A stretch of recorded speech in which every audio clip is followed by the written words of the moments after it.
Good afternoon and welcome to Lunchtime Marketing and Leadership Series with Kevin and Craig, where we add value to people's lives, happening every Thursday on ebizradio.com. You can catch the Lunchtime Series on all major podcast channels, and joining me as per usual, marketing and communications expert and co-host, Craig Paisley. Craig, how are you doing? Well, and you, Kevin, yeah, good to be chatting again. And I just see you got a jumper on. I've got a sweater on here, and it feels like we've missed the entire season of autumn and found ourselves in the midst of this cool, cold, fresh winter that's coming along. And yeah, I'm really sad to see the devastation of the floods and rain in some parts of our country. I heard in the radio this afternoon, over 275 folk have died already in the last 2 days in KZN. Yeah, Craig, it's like Mother Nature's like really pissed off. Eh? she's not happy, eh? And like we've never. I mean, I've known that we've had floods and stuff, but nothing to the degree where buildings and stuff houses are being washed into like I've never seen that happen. Not in South Africa. So I'm really surprised by everything. Yeah. I just think that the climate change naysayers really need to just wake up once and for all and have a really deep look at the news from around the world and see what's happening from a weather point of view. We're fundamentally in the midst of close to a point of no return, really. Yeah, I mean, and last a couple of months ago, it was happening in Germany and in Europe. You know, where the towns were washing away. So it's real. It's really happening. You know, it's a real phenomenon, and we actually we need to do more than we're doing, I think. But I mean, Craig, last week we touched on the topic of high performance teams, which was a really fantastic topic, and I'm glad that we did. But what the characteristics are to define such teams and what impact they have on organizations. This is a topic that obviously is a huge interest to me in the field of work that I do. And the one that we could still be talking about now a week later, because well, there's so much to say about it, at least. With that said, can you give us a bit of a summary of last week's conversation? Yeah, absolutely, Kevin. And yeah, I think you're right. We probably could still be talking about it because they're huge volumes of content, and it is an incredibly important topic as well. But the reminder points from the conversation last week are from the article I referenced, which was published to the Center for Executive Education's website, cee-global.com. And the article, titled Leading High Performance Teams for a Disruptive and Digital-Driven Workforce, opens with the following paragraph. High-performing teams demonstrate a high level of synergism, the simultaneous action of separate entities that together have a greater effect than the sum of the efforts. High-performing teams require a complementary set of characteristics known collectively as SCORE: cohesive strategy, clear roles and responsibilities, open communication, rapid response, and effective leadership. And the concepts making up the term SCORE defined as follows, Kevin. So firstly is the cohesive team strategy. High-performing teams have a cohesive strategy and demonstrate this by articulating a strong uniting purpose that is common to all team members. They work together by defining team values and ground rules, and they are very clear about what they do and have defined key results and performance standards. The second letter, C, is clear roles and responsibilities. High-performing teams realistically examine each individual's responsibilities in terms of personality, interests, and the ability, resulting in an accurate understanding of each member's accountability and contribution to the team. The third letter, O, is about open communications. Developing an open communication and trust-based partnership is the key component in facilitating successful team performance. Effective communication includes flexing and adapting one style of communication to suit the other team members. The fourth letter, being R, is rapid decision-making. High-performing teams need to be adaptable and respond quickly to changes in the environment, shifting their mental modes with creativity and the outside-the-box thinking. And these brainstorms are possible solutions to problems and create innovation leveraging the disruptive leadership competencies, including the likes of agility, adaptability, cognitive readiness, and critical thinking skills, all fundamentally important. And then the last letter is E, which is exemplary leadership. So effective team leaders can adjust their leadership style depending on the tasks at hand and the skills for each of the team members performing that task. Effective team leaders also demonstrate emotional and social intelligence competencies, including the important attributes that we've spoken about of empathy, relational management, and social skills. And they take an active role in guiding the team through each stage of the team's development, Kevin. And those are the reminder points on the great conversation from last week. Yeah, Craig, I love the fact that there's just an acronym that you can sort of attach to this, because it gives you a nice way of kind of remembering all of them, the cohesive, the clear roles and responsibility, open, rapid, like just the fact that it is an acronym. And again, guys, if you haven't heard this conversation, check out last week's conversation, because it follows straight on from where we're leaving off here. A really, really great conversation and loads of great content and useful information. But last week you mentioned that we were going to address a topic that we've never covered on the show before. So which is hard to believe, because we've covered just almost about anything and everything in business so far. So what's in store for us today, Craig? Yeah, Kevin, so 57 shows later, we've covered quite a bit of content. But with the short weeks we're experiencing at the moment due to the various religious and bank holidays coming up this week, next week, I've not been able to secure the guests that I'd hoped for the topic. So I've chosen a different topic for today. So to set the context, we've covered the topic of retail in depth before, both from traditional bricks and mortar and from an e-commerce point of view. And we've also covered the topic of media, but we've actually never covered the topic of retail media networks before. So moving from our leadership and management theme of last week, we're going to come back to some hard-coded marketing-related conversation today. I have absolutely no knowledge on this topic, so I'm really looking forward to hearing about some of the great insights and how you're going to share today. Yeah, I must admit, when I actually thought of the topic and started compiling the content, I thought, like, goodness me, does Kevin know this topic at all? Yeah. So let me start by stating, Kevin, it is an incredibly important topic for the retail sector.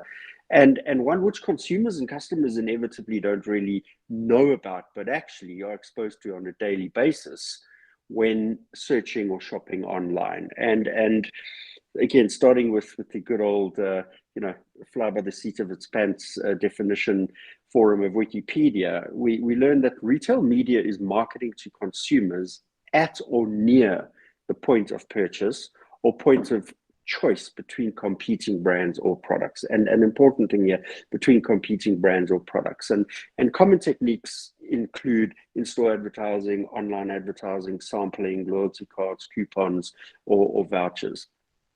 Getting into a bit more of a technical definition, Imprivado.io tells us that retail media networks essentially refer to a collection of digital channels owned by a retail company. And this is an important piece for the whole thread of the conversation, which is offered to third-party businesses for advertising purposes. And it allows these businesses to advertise to prospects who are already in that spending mode. NeilPatel.com, an individual who's got some interesting content, tells us that a retail media network is when retailers set up an advertising platform on their website or app or other digital platforms within their network that allows the store and other brands to advertise to customers on the likes of Walgreens.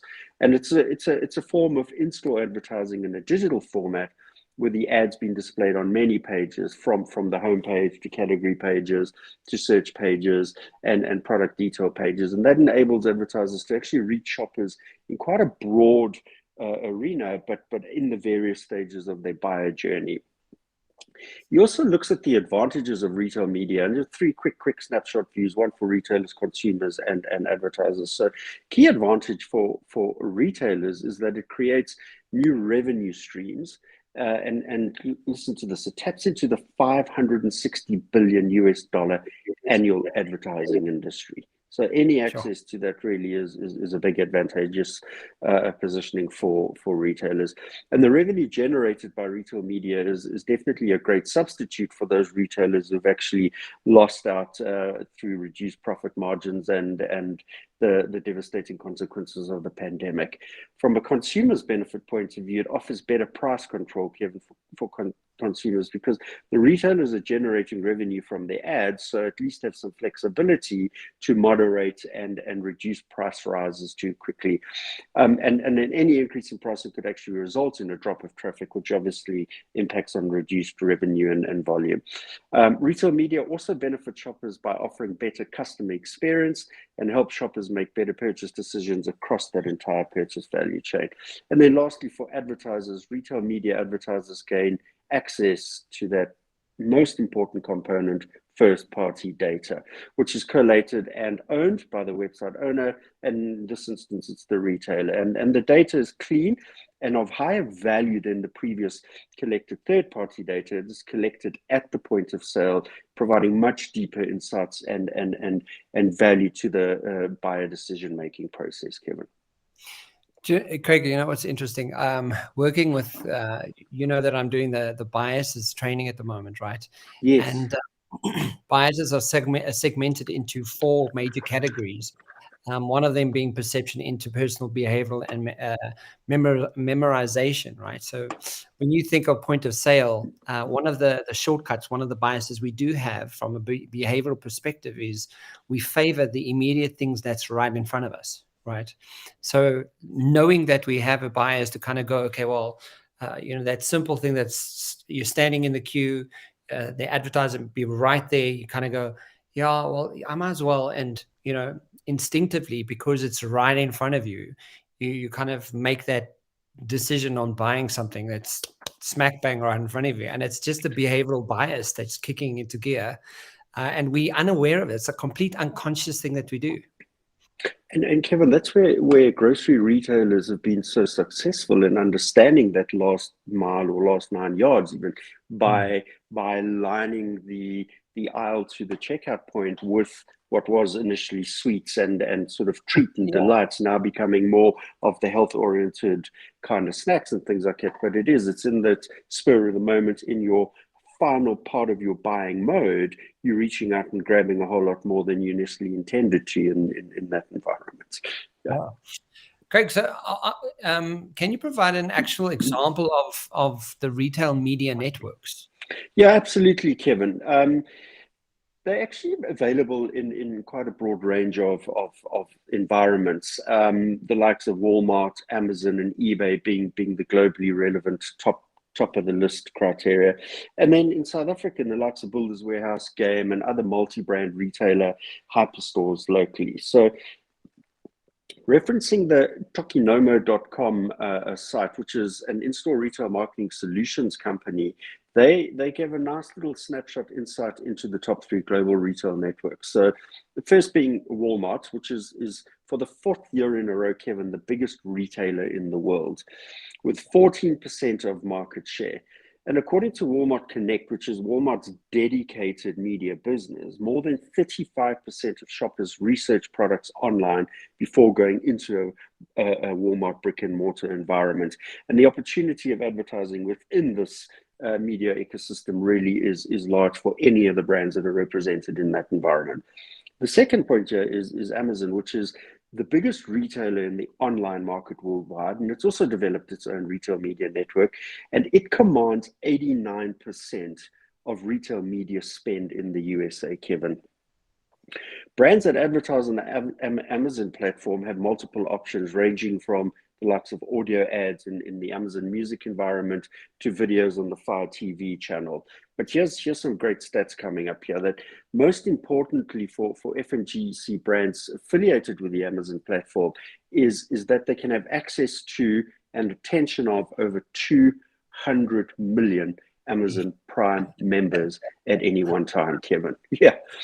Yeah, and staying with the stats, 58% of marketers responding to FeedVisor's new survey of more than 1,000 US brands actually see a great deal of value in the advertising, at least in Amazon's advertising platforms. And again, referencing the 200 million Prime members as noted. And yeah, it's no surprise the likes of these media platforms are really the draw card for brands.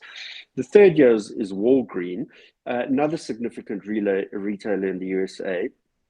They've also launched their own ad company called Walgreens Ad Group as part of their digital transformation. And one of the reasons for launching the retail network was to take advantage of that first-party cookie data collected with the help of the My Walgreens loyalty program. And as we know the benefits of working with first-party data and understanding the behaviors around loyalty, which we spoke about 2 weeks ago.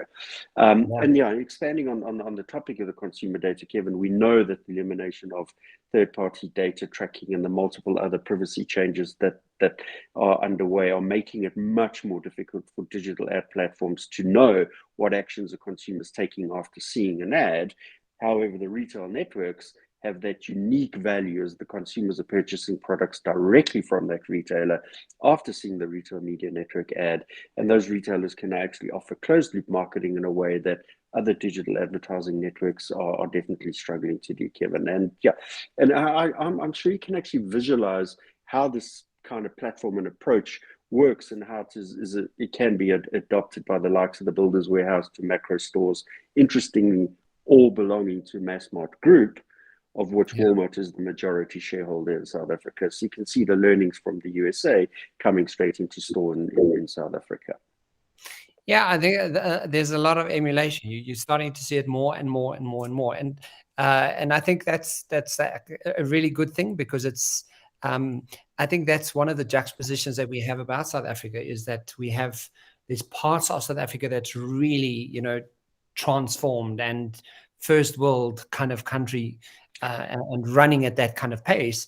And there's parts of South Africa that's completely third world, right? Yeah. And we have that juxtaposition, and you can see it in the innovation and in the retail that you're mentioning now, and how we're adopting and how we're using technology in South Africa. But yet, there's so many little aspects that are still keeping us still struggling so much. But I mean, it's fascinating to see this. So what are the benefits of building a retail media network? Yeah, Kevin, a good question. And there definitely are multiple benefits, but there's a great article titled 5 Benefits of Building a Retail Media Network, which addresses the question quite succinctly. It was published by Grace Stern on the Live Ramp blog marketing section, dated 24 Jan 2022. It's a very current piece of work. And it opens with the following statement. If you're in the advertising industry, you've heard about the rise of retail media networks. Retailers are expanding their spheres of influence, diversifying revenue streams, and transforming the ability to reach new and valuable audiences. According to a recent eMarket report, after almost 50% growth in e-commerce channel ad spending during 2020, advertisers have increased their allocations by another 27.8% in 2021. So you can just see it's on this rapid trajectory. Yeah. The article goes on to highlight some key stats as well, Kevin. So 1 in 8 digital ad dollars of advertising on e-commerce properties actually have gone to the big retailers in these environments. And it shows that big spend in the big retailer environment is going to reach 100 billion margin annual revenue soon, Kevin. 100 billion annual revenue just in the big retailer advertising space. That's unreal. Yeah, the article then goes on to talk about the 5 benefits to building out these retail media platforms. So let me quickly take you through some of those. Benefit number 1 is it helps retain shopper marketing dollars. So shopper dollars have generally been spent on end caps, gondola ends, in-store marketing.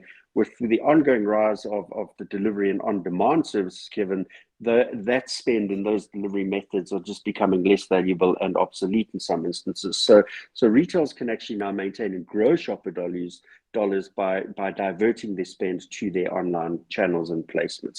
And again, as I mentioned earlier, the real first-party data, both for the retailer and the brands being pushed through their platform, is where the opportunities exist. Point two is to capture consumers where they shop. So through placement on the retailer's network across the entire experience journey, both from an owned and operated point of view, brands can actually reach their buyers in the digital context. And not only does the on-site advertising drive new site traffic, but retailers and brands can actually reach customers in the most opportune time, whether it's pre-store search, in-store search, on the mobile device, actually shopping. Definitely is the opportunity to help consumers find those brands and connect with new consumers. The third point is increase in e-commerce profitability. So yeah, a lot of brands are offering free delivery. Many retailers are actually needing to pick up on that. The retailers that ever need to make e-commerce a profit center, again, by selling product placements, and the ad inventory on their sites really is the opportunity from the owned and operated platform to compensate for some of that lost revenue or the revenue that's gone to offering value through the likes of free delivery. The fourth point here is to drive product development, and the retailers do benefit from brand data to enhance the customer intelligence and, as we mentioned, just better understand the consumer's needs. And more than ever, the consumers are expecting those personalized messages to serve their product interest, Kevin. And ultimately, the retailers and brands are then able to actually meet the shopper preferences with much tighter research and development. And the fifth reason here is to deepen the supplier relationships. Retailers can surface unparalleled insights to increase their sales and grow brand relationships. For example, brands can actually leverage the closed loop measurement to improve the persona profile, looking at audience targeting, looking at campaign optimization, all of those leading to a couple of simple points, the ABC of retail. Enhanced awareness of brands and products sold in retail stores, driving traffic to the stores and online properties. The B, greater levels of consumer loyalty and membership.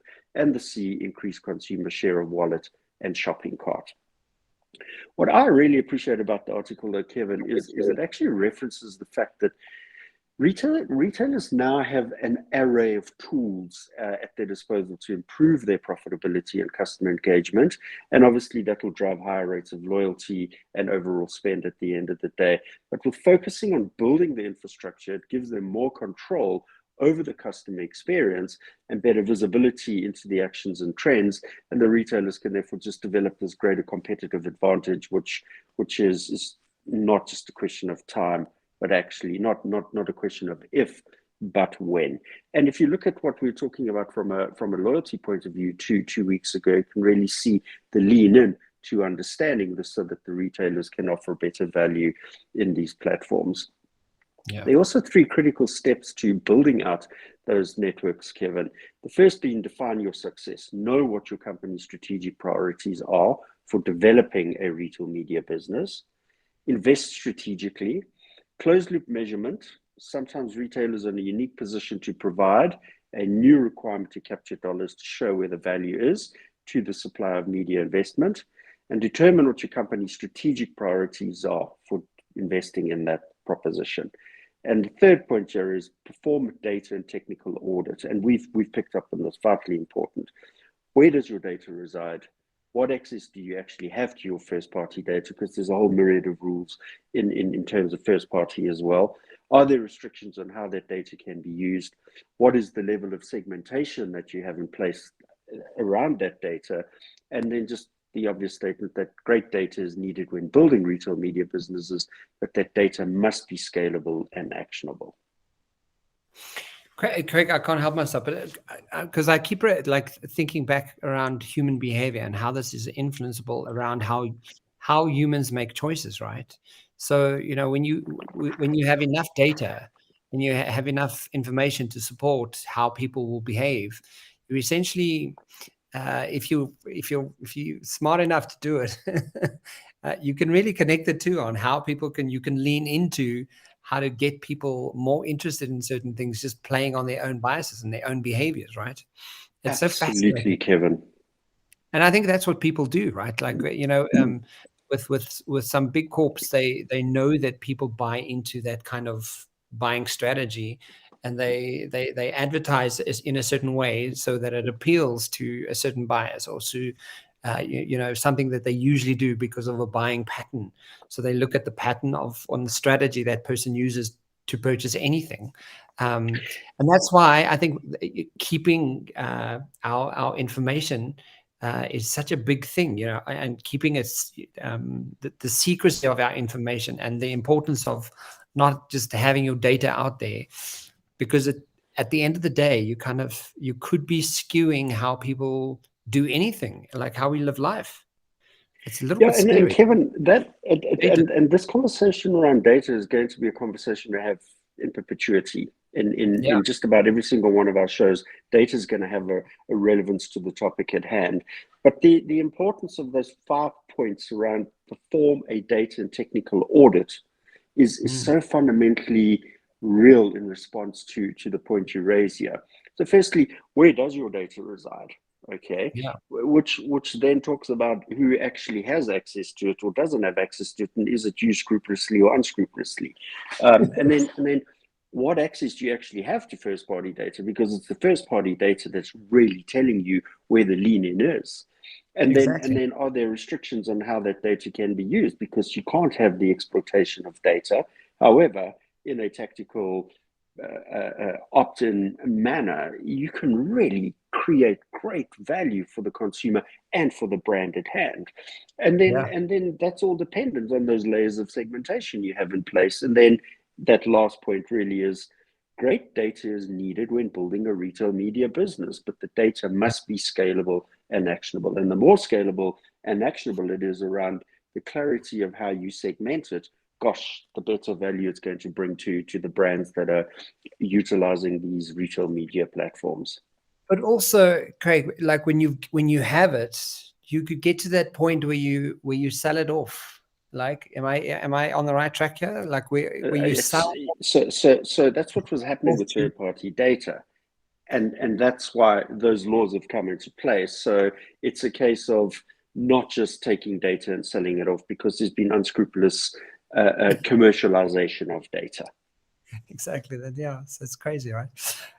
Craig, so as we near the end of the show today, like what key takeaways of the points that you shared to us today? Because this is fascinating. Yeah, Kevin, I want to reference the retail media network section on Bain.com, which covers the topic on some detail. And Bain Company obviously position their specialist capability on the website, but there's a lovely statement that does it. It says, as advertising dollars continue migrating to digital, retailers can turn the digital investments into potential sources of new revenue. Transforming your digital platform into a media network creates a world of possibilities if you know how to compete. The article then presents a really simple framework of 3 core pillars for any retailer wanting to build a retail media network, Kevin. And I thought it's those 3 pillars that could actually be the perfect takeaway for our show today. So to set the context, just a few stats again. Retail media networks are expected to grow 5 times in the next 5 years. That's a significant percentage of growth. And there's an expected $52 billion increase in spend from 2018 to 2023. And as we mentioned earlier, that capping out at 100 million revenue in the near future. According to Forbes.com, Amazon sold 31.1 billion in ads on its retail media network platform in 2021. Walmart sold 2.1 billion in ads on its retail media platform in 2021. And how's this for a stat? Surpassing the 2 billion milestone twice as fast as Twitter did. Jeez, like. You can really understand the power of retail media networks. Yeah. They bring big opportunities, Kevin, increased revenue, access to rich consumer data, applicability across a variety of interests, but with them, unique challenges. Competing with pure online players for suppliers' dollars is, for many, new territory, but time is right now for retailers to get on board, Kevin. So implementing the 3 core pillars as developed by that Bain & Company model will definitely help retailers who are wanting to play in this space to achieve success. And let's just have a look at what the pillars consist of. So first is the strategic offering. The success of this new business unit depends on your strategy and value proposition.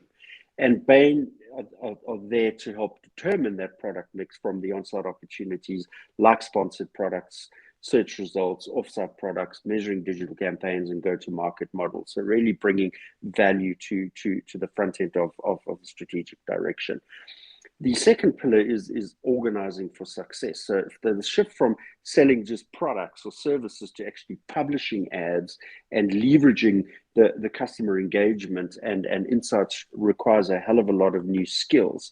And they can actually guide retailers in creating the full enterprise alignment, from deciding actually who owns the divisions, what capabilities are required to run and manage it, and set the teams in place. And then the last pillar of implementation and support from Bain & Co is enabling tech and data. The point that we spent quite a bit of time on in the last few minutes is really getting up to speed in a new market requires specialist technical know-how, and retailers generally don't have that. So they will help determine the route to the platform optimization, whether you build from the ground up, whether it's the off-shelf customization, tapping into cloud-based solutions, but really looking at the different approaches to build and measurement. And that, with that foundation in place, the retailers can really start targeting their customers, attracting more sites of the traffic, build new business, and through that contributing margins, take note of this, as high as 80% in some cases. So yeah, the big value in advertising revenue, Kevin. And as the retailers aren't the only ones who benefit from the framework, any consumer-facing business with a digital platform, whether you telcos, airlines, financial services companies, they can actually leverage these opportunities to better serve customers, because the opportunity is simultaneously capturing more revenue through that co-brand environment. So yeah, in closing, from Bain's side, whatever the business is, they're able to help create a roadmap that allows these retailers to actually establish their retail media networks, identify what their metrics are, and help them launch the next important profit generating center for their businesses next to traditional marketing. Those are the takeaway points for today. And as usual, never cease to be amazed by Craig Paisley. Such a great conversation, Craig. Thank you. That's really interesting, and I need to go read and re-listen to all of it, so I can really understand all of it. It's a really interesting job. What are we going to be discussing next week? Yeah, Kevin, a really exciting conversation around customer lifetime and customer lifetime value. And two important metrics for businesses, where customer lifetime is the measure of how many times and the duration that a customer spends on a brand or a company's site or with a product, and customer lifetime value being the economic value that the customer provides to the brand or company over that customer lifetime, while actually paying for and consuming the products and services of that brand. So quite a mouthful, but really a fantastic topic, and one that we really all should be familiar with.